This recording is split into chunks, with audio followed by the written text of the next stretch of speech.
Hello everyone, welcome to another tutorial. Today we will be building another app which uses Node.js, and in this application we will be developing an APIs which will be having a JWT JSON Web Token authentication. So create a new folder, open it in VS Code, make sure Node.js is already installed in your machine. Go to the terminal, new terminal, and we will be starting it with npm init -y. I'm going to get the default values, that's why I'm giving -y. So that's it. Now once this has been run, you see a package.json file is created over here, and we will be installing the libraries which we need for this one. That would be npm install express, JSON web token, and body-parser to read the values from the request. Next, bcrypt to encrypt the password, Mongoose to connect to the database, MongoDB database, Mongoose, and .env to read the environment files. And these are the libraries. That's all you need for this application. And we will be installing one more library called once you do this one, it will start extracting the libraries. And once that has been done completely over here, let's wait for that one. Actually, I want to show something. Hope it completes fast. Meanwhile, this is a package.json. This is a meta the file which shows all the what all the things we need for this application. As you can see, these are the versions, these are applications that have been loaded in package.json, and the node modules folders will have all those libraries. And we need one more library, npm install -save -dev. We will save it as only dev dependency, that is called nodebon is the library. So once the nodebon has been installed, nodebon helps us in developing environment the continuously the server restarts whenever we make any kind of changes in any of the files and saves it, instead of every time you try to run the server on your own. The nodebon will take care of it. So we'll be creating a new file, index.js, and in package.json, this one we don't need this one. Let's give it a start, and start, instead of just start npm start, we will be running it as nodebon index. Save it, and you just need to run npm start. That's it. Once this is done, the nodebon will take care of the working on the server restart. Let's say I'm trying to console.log.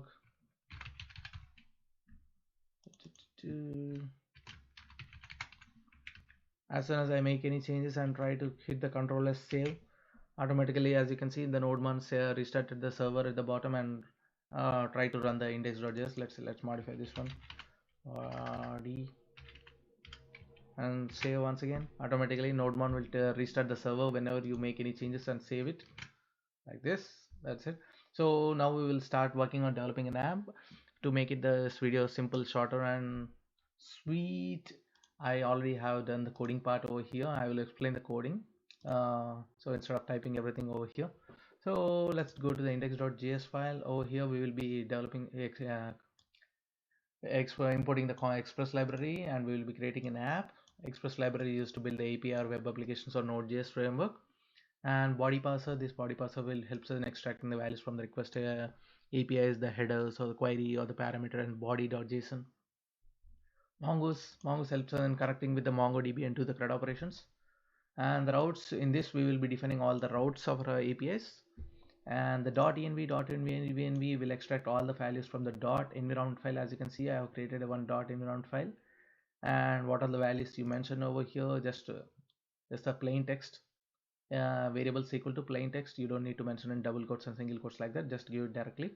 So all those values will be extracted into this variable, but I am using ES6 convention. I am getting extract. It will generate the files in the format as past and another JSON that has all the values of in it. Like what are the values we have? Like for example, it will be in this format. but I just need this token, not the entire part. So that's why I'm extracting only the parsed part into this variable as a alias as config, and I am declaring that config as a global file, so that way I can use those values anywhere in any of the libraries without even every time importing those things. Now body parser, I'm using it as a JSON. This is routes. This is where we are implementing the routes part. Now I'm trying to connect to the server, a MongoDB, and if it is successful, only then I'm trying to start the server. So as you can see, let's see. So once again, let's, you know what, let's delete this terminal, try to run a new one. npm start. As soon as it's create to the connect to the MongoDB, the server will be started at 5000 port, as you can see at the bottom. Now going into the routes part, we have the first one as a default API which doesn't have any authentication in it. It has a libraries express, and we are creating a router and JSON web token. This helps us in maintaining the JSON, creating and verifying the JSON web token. And these are the controller part, the functions what I have designed over here. So let's test the default API. Let's do it actually post. It's good. This is a default API. It's a get request and it's a plain. I'm trying to create it. See, as you can see, you're getting welcome to API, same on what we are having. So the server is working fine. Now the register slash register, for this basically registration, we are sending name, username and password. So it invokes this register function that is defined over here from the authentication file. Going to the authentication, once again we have Mongoose and the schema. This schema helps us in creating the MongoDB schema user.js.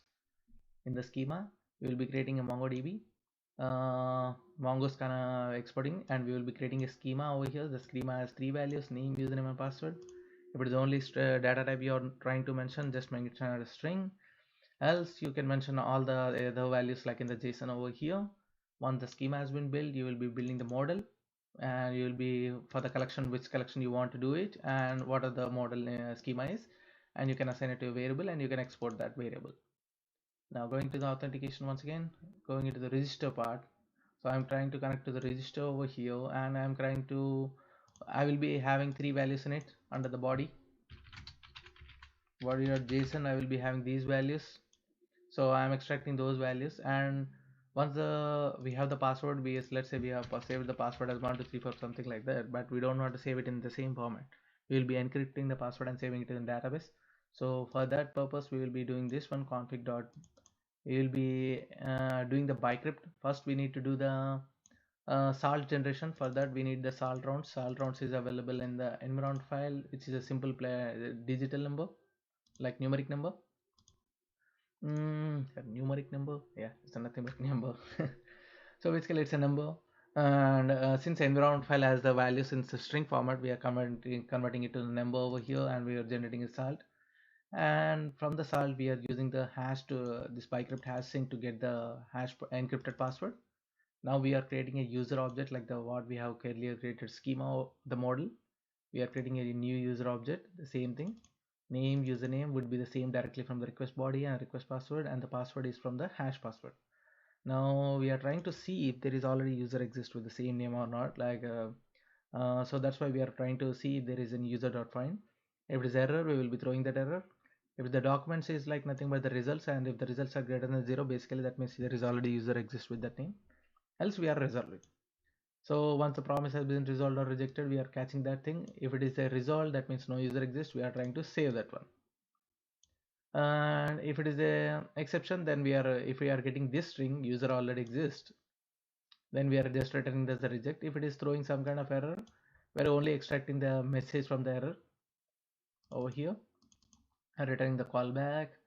And once a callback is in return, in this one, yeah, if it is error, I'm sending error message over here, what are the error, and if it is successful, and then I'm sending it is successful. Let's test it. Register. There is already user registered with this name, so I'm trying to send it again. Yep, user already exists with this name, so I'm going to give some other name like Paul Smith, and let's give it as a username P Smith 456. and the password is like prime fry, something like. Okay, prime fry 123. This is what the password is, and I'm trying to send it. Yep, register successfully. As you can see in the console, I'm returning the actual values actually. Yeah, this is how the password is saved. Though we are sending it as in this is the prime fry 123, but the password is saved as in database as this because we are encrypting the password using bicrypt, and the name you can see. And that's how we do it. The registration. Now we are trying to log in. Login is once again we will invoke the login function. Goes to the login over here. Login is available here. Yep. So validate login. Validate once again what it does is it connects to the database and it tries to find the user. Once again user find with that username, and if there is any results available with that username, since we can't directly compare the password because in login what happens is like we'll be sending in the format as like this John and I heard, but in database this is not how the password has been saved, right? It is in any encrypted format. So once again, so we will try to find if there is any user, and if so we will get the results in docs. Now in the docs.length equal to 1, basically that's how it should be, and we will be getting the password from the bicrypt compare. In this what we'll do is we'll be sending our password as a first parameter.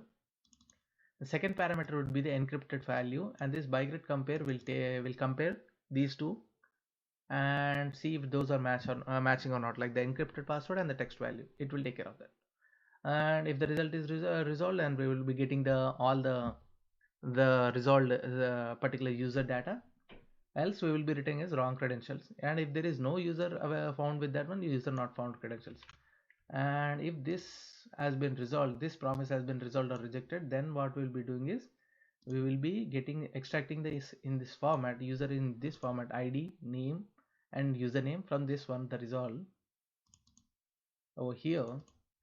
Now we are trying to generate the token. To generate the token with JWT sign in, and what are the user we want, what are the details we want in that token to be available. This so I'm sending this one ES6 format instead of user equal to user. You can simply give it as a user in the ES6 format, and this would be the secret, like the what are the secret we are trying to maintain to JWT token authorization. I'm just assign secret, that's what my simple secret is, and it expires in 30 seconds. Okay, don't worry about this one. Like, you know what, I'm generating two tokens actually. One is expires in 2 minutes, one is expires in 30 seconds. I'm just doing this one experimental. So basically what it does is, let's do it in a two-way here. So once these tokens have been generated, I am returning those tokens to the register login functionality. Else I am throwing the wrong credentials in the login API. Go to the routes part once again, and over here you can see this token list will be having both of the tokens what we have generated, and I'm sending it as token and refresh token as token list 1. Login successful. Let's do it actually. Let's see how this login, and login is also I'm doing it as a post request. So post, these are the two values I'm sending. See, as you can see, this is how the token is, JSON web token. This token will have all the details what we are sending over here. What are the details? This token will have these details as well as an expiry details, like in how many 30 seconds it will expire. So that's how and this refresh token will be expired in 2 minutes. As you can see, if you give by default numbers, that it will be counted as seconds, and if you want something like in days or something like in hours, then you need to mention it string d or h or something like that. You can find those values in the JWT API. And let's give it as wrong credential, something like that. Wrong credentials, and if there is no user available with that one, skill, then also it's giving it as wrong credentials. Okay, yeah, because in authentication what is happening, login, though it is rejecting with user not credentials, and once in the promise we are returning as a wrong credentials. That's how we are doing it. And reject type of string, or else what you do, you know what, let's do it as reject.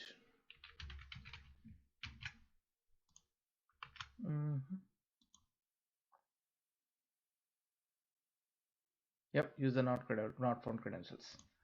Okay, that's perfect. Login is working fine. Now we have the one more ultimate goal is like making sure our APIs are protected. So for the post, this is a protected API, but for this has a middleware verify token. Okay, this is the our ultimate goal is to implement a middleware to verify authentication before even the actual part runs over here. So the middleware verify token will see if there is any token available or not, if this is also available in authentication. First this will be run. So over here it will get the bearer token from the one of the header. We are, if it is undefined, basically the token is our header is not available, then we are sending it as a token not available. If it is available, then we are splitting it into with the space what we provide over there. So let's do that over here. You know what, I'll explain the complete part. So once that has been done, we will be getting the token value, and JWT verify will get the token, what are the long string what we have, and it will compare with the JWT secret over here. It will compare with the same thing, and it will extract the values. It will extract the username, token has expired or not, something like that. And if it is not, if it doesn't generate anything, it will return the user object what we have sent earlier, like in the authentication we are sending this data, right? So that data will be available in routes this callback or data. So we are sending the same over here to mention the login of API is successful. And let's do the login again. Once again, login. Now this is the token I have. I need to send this token. Post. The post is a get request, and basically go to the headers, authorization, bearer, space, what, space, and run it. Yep, welcome to API. No. Post. Token expired. Wow, 30 seconds already passed. See, that's why this is 30 seconds API. So as you can see, endpoint in authentication, the token what we are giving, it's only expires in 30 seconds. So yeah, let's do it again. Once again, login. I'm sending it again. New token has been generated. Go to the post, change the token. Yep, see, we got all the values, the username, auth data, and how much at what time it has been created, and how many seconds expires, and the message. As you can see, we are sending auth data will be having all those values and these things. And if I am not sending this header itself, token is not available, because that's what our middleware is working. And make sure in the middleware you implement, if you either it should be sending a response, or if it is successful in scenario, you need to make sure end with next, or else your next function will not be a, or else this part, where is that part, the post, yep, over here, the post after the middleware, this part will not be executed if you don't mention the next over here. Okay, and over here, let's say if it is token not available, and let's say we have, sorry, authorization bearer, and we are going to give the same token now, which is expired. So token has been expired, so it will not be, and it's unauthorized. As you can see, the JWT verify will verify if the token has been expired or not.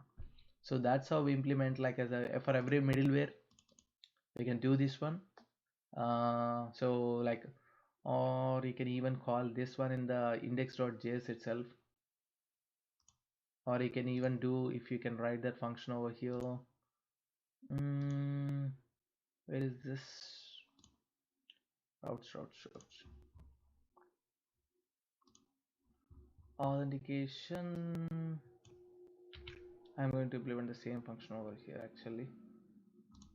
Routes index.js.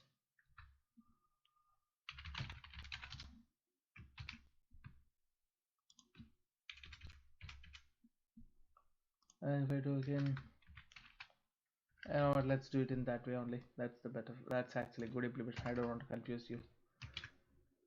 So for every APIs which we need authentication now, simply we insert the middleware over here. This will extract, and then we can call this JWT verify. This will verify if the token is expired or not. You can even include this part in this one, the verify itself, but it's not a good practice. So that's why I am trying to extract the token over here rather than there. And so if it expired or not, then we can send the expired, and or else we can get the extract the or that over here. So that's how we implement the JWT using Node.js API. Hope you are satisfied, and I will be sharing the GitHub link and the libraries for, you know, the, yeah, you can find more in details about these things in npm package manager website. I will share my GitHub repository link, and if you have any doubts or any of the part, I know I'm explaining a little bit fast, best to make it small, but since the code is available, I think you have good enough time to go through every one of this. Let's catch you some later on once again in one other small app building. Thank you so much, and don't forget to subscribe. Please share with your friends, and if you have any of the doubts in this development, please don't hesitate to reach me or comment me. I'll reach you directly if in case if you need more lot help than just a simple comment. Have a nice day. Bye bye.